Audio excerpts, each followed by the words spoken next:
الشوق يبقى في اغترابي فقير في الحياة من الصحاب ومن يأمنك يا دنيا الدوام. Alhamdulillah, para jamaah Bapak Ibu kaum muslimin yang dimuliakan oleh Allah Ta'ala, tidak lupa kita senantiasa mengucapkan syukur kita kepada Allah Ta'ala, yang mana pada kesempatan yang berbahagia ini kita masih diberi nikmat oleh Allah tiada tara, nikmat sehat, nikmat waktu, kelonggaran, sehingga kita dipermudah oleh Allah Ta'ala untuk bisa melangkahkan kaki kita untuk mendatangi panggilan Allah, hayya 'alas shalah, hayya 'alal falah. Itu panggilan dari Allah supaya kita orang yang mengaku Islam untuk bisa mendatangi panggilan Allah untuk menjalankan, agar kita menjalankan ibadah salat 5 waktu, yang dimana juga Allah senantiasa mengingatkan kita akan nikmatnya, keistimewaannya bagi orang-orang yang senantiasa ketika dipanggil oleh Allah menjalankan ibadah salat dia bersegera untuk mendatanginya, maka Allah Ta'ala menjanjikan untuk mendapatkan falah. Apa falah? Keberuntungan, kemenangan, kesuksesan baik di dunia maupun nanti di akhirat kelak. Jadi kata-kata al-falah yaitu adalah marilah menuju surga. Masya Allah, ketika Allah memanggil hamba-hambanya, marilah sholat, marilah menuju untuk masuk ke dalam surga. Jadi orang-orang yang dipanggil oleh Allah untuk bisa mendengarkan dengan seksama, sehingga dengan mudah dia mendatangi panggilan Allah untuk menjalankan ibadah salat terutama berjamaah, maka secara tidak langsung dia telah betul-betul ingin supaya dia masuk ke dalam surganya Allah Ta'ala. Maka sudah sepantasnya kita orang yang mengaku sebagai orang muslim, orang yang beriman kepada Allah Ta'ala hari akhir, maka untuk senantiasa menjaga iman kita, menjaga Islam kita, agar kita senantiasa menjadi orang yang senantiasa tunduk patuh kepada perintah Allah Ta'ala, dan senantiasa menjaga amal ibadah kita, amal kebaikan-kebaikan kita, sampai kita diwafatkan oleh Allah Ta'ala dalam kondisi kita tetap istiqomah mentaati Allah, berada di atas jalan yang benar, jalan yang lurus, yaitu Shiratul Mustaqim, sehingga kematian yang indah yang insyaallah akan kita dapatkan, kematian dalam kondisi husnul khatimah, mati dalam kondisi berbuat baik kepada Allah Subhanahu wa taala. Amin ya rabbal alamin. Para jamaah Bapak Ibu rahimani rahimakumullah taala, kalau kita mendengar dengan seksama, kalau kita menghayati, merenungi isi kandungan ayat-ayat Allah Ta'ala yang dibacakan oleh imam tadi, ketika kita menjalankan salat berjamaah, salat maghrib, maka imam tadi membacakan beberapa ayat yang dikutip dari surat Al-Ahzab, surat yang ke-33. Mulai ayatnya kalau penjenengan buka di dalam Al-Quran, ayat yang ke-31 sampai ayat yang ke-35 insyaallah. Dan itu diteruskan dalam 2 rakaat tadi. Maka kalau kita merenungi, menghayati, mentadaburi isi kandungan di dalam Al-Quran, bahwa ayat-ayat yang dibacakan imam di dalam salat maghrib tadi, ini kalau kita kembali kepada tafsir para mufassirin, ya, baik Ibnu Katsir, Imam Ja'far At-Tabari, Imam Qurtubi dan yang lain mengutip dari para ulama-ulama salafus saleh dari kalangan para sahabat Nabi dan para tabi'in dan tabi'in, Imam Mujahid, Imam Qatadah, dan juga dari Abdullah bin Abbas radhiyallahu anhu, Abdullah bin Mas'ud radhiyallahu anhu. Maka ayat 31 sampai ayat 35 tadi, kalau kita renungi Bapak Ibu di dalam surat Al-Ahzab, itu menceritakan bagaimana karakter sifat Ahlul Bait, terutama keluarga Nabi Muhammad SAW. Dan ini memang dikhususkan, ayat ini artinya menceritakan tentang yaitu istri-istri Nabi Muhammad SAW, azwajun Nabi, ya, jadi istri-istri Nabi. Maka di situ kita akan mendapatkan bahwa ketika Allah menceritakan, bahkan sekaligus memerintahkan kepada istri-istri Nabi Sallallahu Alaihi Wasallam sendiri, otomatis itu juga perintah kepada seluruh istri orang-orang yang beriman, istri-istri kita. bahwa di dalam ayat-ayat tersebut menceritakan tentang bagaimana kesolehannya, ketaatannya, ketundukannya, kepatuhannya istri-istri Nabi Muhammad SAW. Bahkan Allah sendiri menjanjikan, wa may yaqnut minkunna lillahi wa rasulih wa ta'mal shalihan nu'tiha ajraha marrataini wa atadna laha rizqan karimah.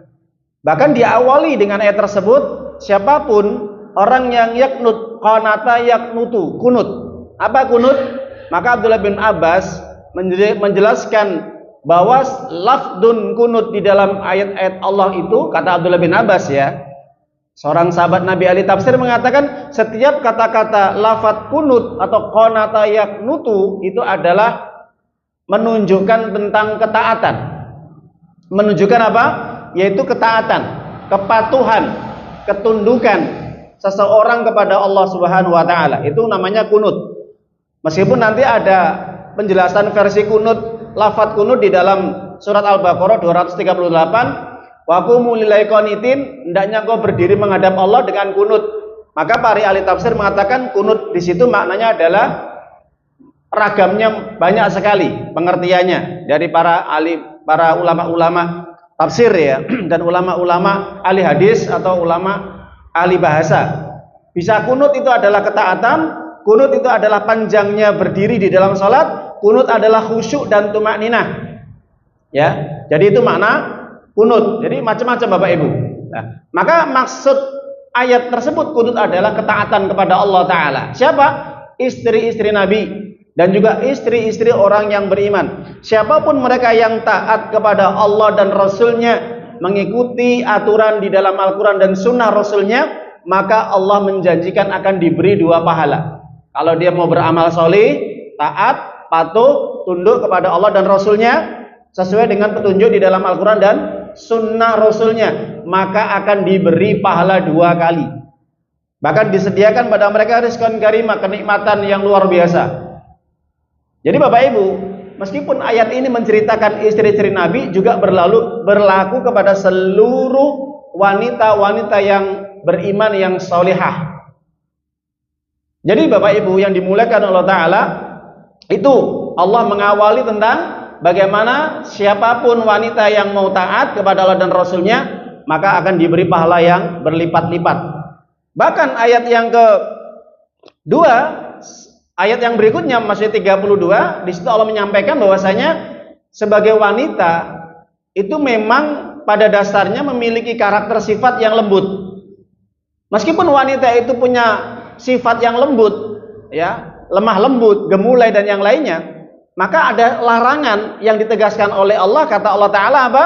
Ya nisa an-nabi lastunna kahadi minan nisa in ittaqaitunna fala takhdha'na bil qaul Meskipun wanita itu pada dasarnya secara fitrahnya adalah memiliki sifat lembut, lemah lembut, gemulai dan yang lain, maka ketika sudah berbicara kepada laki-laki yang bukan mahramnya, laki-laki yang bukan suaminya, maka Allah melarang kepada setiap wanita jangan sampai ketika berbicara di hadapan laki-laki yang bukan mahramnya atau bukan suaminya sendiri, itu dilarang berbicara dengan lemah lembut.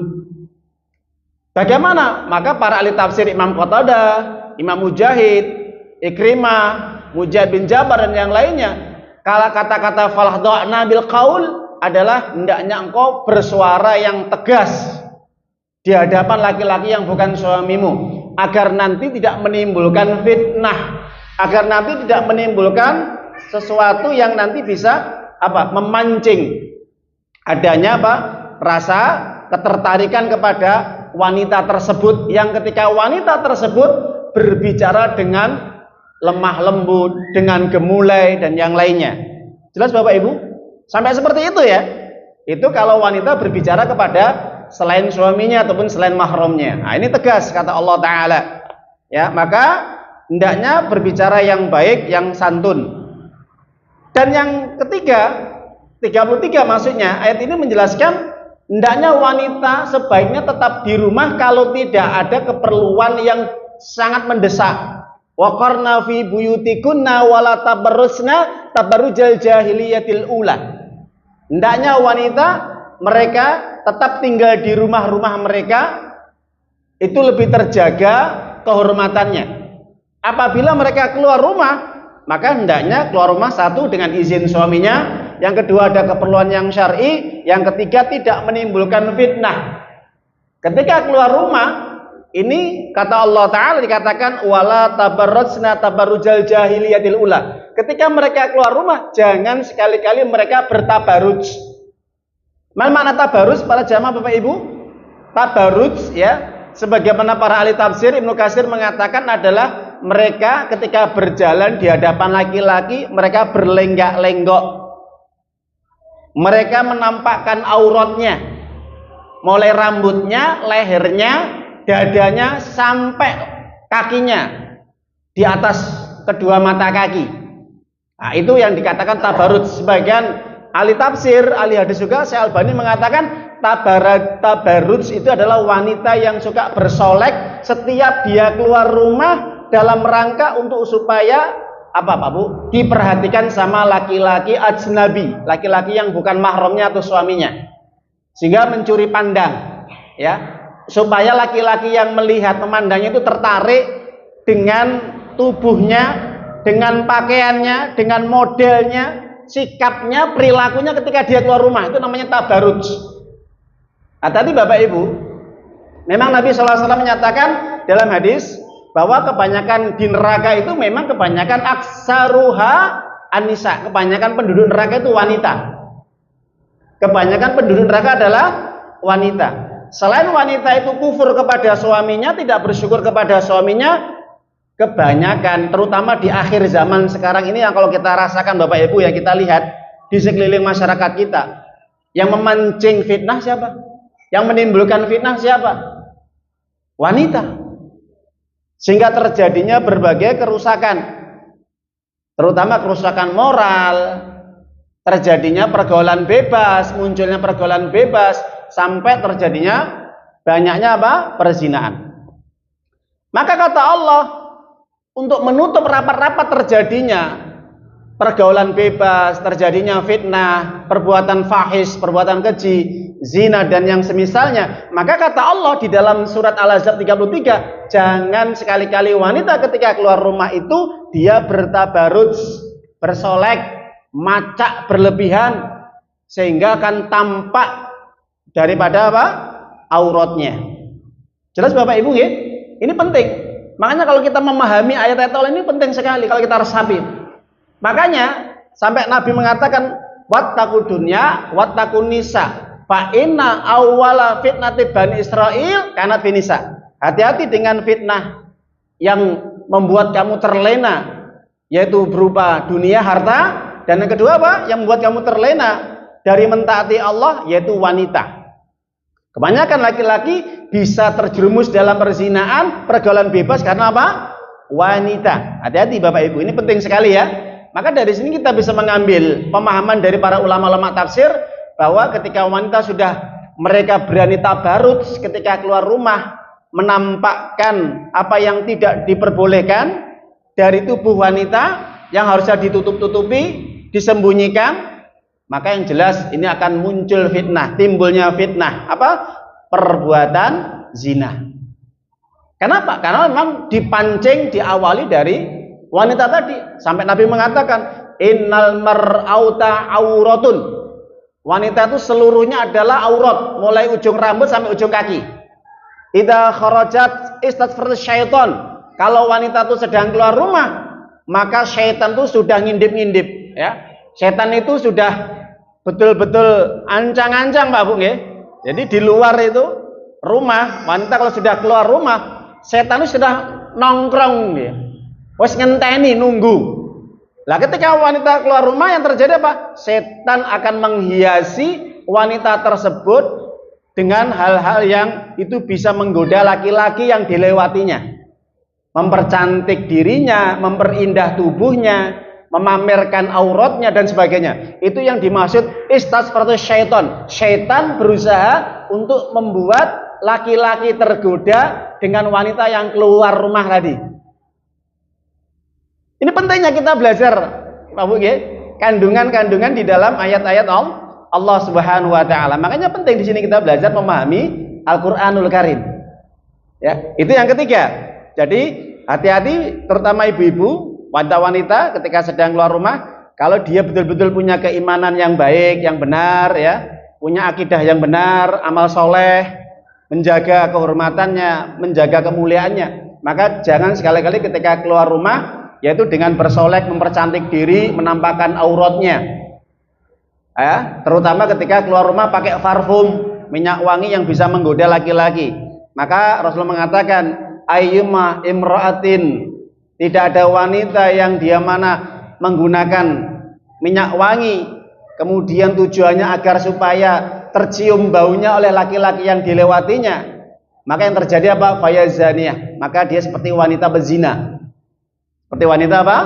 Bezina. Itu kalau wanita yang suka memakai harum-haruman minyak wangi yang bisa menimbulkan fitnah bagi laki-laki. Tip. Maka yang selanjutnya, ini Masya Allah, bagus sekali nih ya. Memang ayat ini ditujukan kepada para wanita kebanyakan Bapak Ibu nggih. Ayat ini menceritakan bagaimana karakter sifat istri-istri Nabi Muhammad SAW yang selalu diingatkan oleh Allah. Kemudian Allah menyatakan di dalam ayat berikutnya, ayat yang ke-34, wadkurna masla fi buyutikunna fi min ayatillahi wal hikmah innallaha kana latifan khabira. Maka bacakanlah kepada mereka Al-Quran dan Sunnah kepada istri-istri kalian. Bayangkan Pak Bu. Jadi kita yang ngaji di sini, para bapak-bapak yang sudah menikah, andai kata panjenengan tidak bisa mengajak istri-istrinya, ibunya di pengajian majelis ilmu, tolong sampaikan, ajarkan ilmu sing panjenengan dapatkan. Jangan dipek dewe, jangan disembunyikan sendiri. Kalau tidak, nanti ketika ada penyelewengan, penyimpangan dari istri kita, istri panjenengan, karena tidak paham tentang agama, jenengan yang bertanggung jawab nanti di hadapan Allah, dituntut. Kenapa? Karena belajar ilmu agama, ngaji ngeten iki wau cuman hanya dipakai sendiri, sedangkan keluarganya, istri, anak-anaknya tidak diajari, tidak diberitahu, tidak diajarkan, dibimbing. Nah, ini penting Pak Bu. Jadi meskipun ilmu ini sedikit, tapi yang penting diamalkan. Nah, ini perintah dari Allah. Maka bacakanlah kepada mereka. Mereka siapa? Ini konteks sigot ayat ini ditujukan kepada wanita. Karena bentuknya jamak muannas lidzakar, ya. Jamak muannas. Ini bentuknya jamak kepada para wanita. Bacakanlah wadkurna, bukan wadkuru, tapi wadkurna. Bacakan kepada mereka. Mereka siapa? Para wanita-wanita, istri-istri kalian yang ada di rumah. Ajarkan mereka tentang kitabullah Al-Quran dan Sunnah. Ya, seperti ini diajarkan Pak Bu. Nah, itu dipahamkan. Kalau nggak bisa jenengan ngajarkan, memberitahukan, menyampaikan, ajak mereka untuk belajar, ajak mereka untuk ngaji, untuk bisa memahami Islam lah ini. Kenapa? Karena memang suami itu punya tanggung jawab yang berat di hadapan Allah nanti. Jangan sampai nanti istri-istri kita menuntut, anak-anak kita menuntut di hadapan Allah karena mereka jahil, tidak mengerti tentang ajaran Islam. Hati-hati Pak Bu. Karena istri ini Bapak Ibu nyun sewu nggih, seperti apa? Al-ummu madrasatul fil aulad. Seorang istri adalah apa? Tempat pendidikan bagi anak-anaknya, betul nggak? Jadi kalau seorang istri, seorang ibu tidak paham tentang agama, yang terjadi apa? Akan merusak kehidupan anak-anaknya, akan menghancurkan masa depan anaknya, betul nggak? Makanya peradaban Islam sekarang hancur Pak Bu. Ini berangkat dari siapa? Berangkat dari seorang ibu. Kalau seorang ibu lahir di dalam rahimnya anak-anak yang jauh dari agama Allah, anak-anak yang rusak moral, akhlak, akidahnya, yang terjadi apa? Rusak nggak tatanan kehidupan di masyarakat? Rusak. Rusaknya para pemuda dan pemudi, remaja-remaja ini berangkatnya dari mana? Ibu. Ingat, ibu. Apabila seorang ibu tidak memiliki agama, yang terjadi apa? Rusaklah kehidupan para remaja, rusaklah para pemuda. Generasi Islam akhirnya hancur, Pak. Makanya akhirnya mudah dihancurkan sama orang kafir. Kasihlah kesenangan. Apa kesenangan mereka? Apa senangnya Pak? Musik. Pergaulan bebas. Ya, minum, ya, sabu-sabu, zina. Nah, itu difasilitasi Pak Bu. Nggih mboten Pak Bu. Sekarang kita lihat, mana remaja-remaja yang gandrung cinta dengan masjid? Ada tapi sedikit. Coba kalau di sini nih, berapa nih remajanya bisa dihitung? Coba jenengan nanti keluar. Ya. Banyak sekali mereka nongkrong di tempat-tempat hiburan. Sampai mereka melalaikan ibadah sholat mereka, apalagi kok datang ke majelis ilmu. Lah ini penting. Makanya ini berangkatnya dari mana? Ibu, Pak Bu. Yang bisa kuat generasi ya. Itu karena pertama adalah sosok seorang ibu. Kuatnya anak, kuatnya para remaja-remaja itu ya berangkat dari pendidikan seorang ibu yang paham, mengerti tentang agama. Kalau ibunya nggak ngerti agama, hancur sudah generasinya. Kita lihat anak-anak kita mereka mungkin sulit untuk diajak sholat, sulit diajak ngaji, maka tengoklah seorang ibu. Bagaimana ibunya? Pernah nggak merintahkan sholat? Pernah nggak perintahkan untuk belajar agama ngaji? Pernah nggak memerintahkan untuk menutup aurat? Lah itu seorang ibu. Penting Bapak Ibu, ya.